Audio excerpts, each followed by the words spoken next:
shamwari wewe hauite. Kundaita sei? Ndadii futi akomana.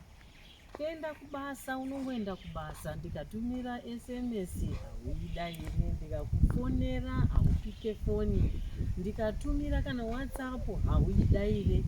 Ndiri busy sha, uza kubasa kwani kunoshandwa. Kunoshandwa toshanda ngemabhiza chaiwo kana madombi chaiwo unoziya. Wese tiri pamba handiti nchitoshanda muswere wese totoshaya kana nguva diki yekugara pasi unoishaya. Asi ndinowana nguva yekuti ndinyore message kuti maswera sei, how are you, imi mune muchingo ese mameseji hapana anodaika kana haudairi kana zvikaita sei. Sorry ako baby, but unoziva ndokuda mumwoyo mangu mune nditopisa nekukuda. Kazi ndinoenda kumakusenda tokuti baby bye zvakanaka. Asi rudo handiti hanzi rudo runotokuchidzirwa. Chokwadi. Ndokukuchidzira kwacho ikoko. Ndakaverenga rimwe bhuku richiti kana muchiswera muswere wese mufanira kutaura nyaya, muchitaura muri right here, muri kufara here, muchiramba muchitaura muchiita nengiriri build your relationship necommunication, kutaura kwamune muchiita. Zvino imi munobva mangoenda kana maenda kutokuonai mazosvika pamba kuti gumbo renyapa, kana musina pasina izvozvo hakuna.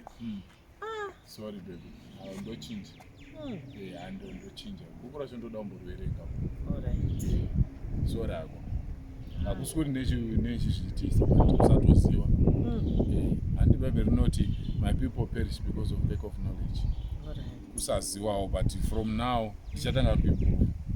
Chero ndikatiwo pane ndikubasawo palunch paya ndikufonerawo kana kuti ndopindura message yako, then rudo rwedu rupise mukadzi wangu. Tisazoite sevamwe because handiti zvinezvi kukunetsa, chero wakapfuma stereki pasi pano vari kunzi warambana, waenda kumichato kana waenda kukoti, even mavafundisi chaivo vari kunzi warambana, wonzi warambira nei, hanzi due to irreconcilable differences, hanzi we grew apart, hanzi paitika zvinhu zvisingakwanisi kuti zvichagadzirika.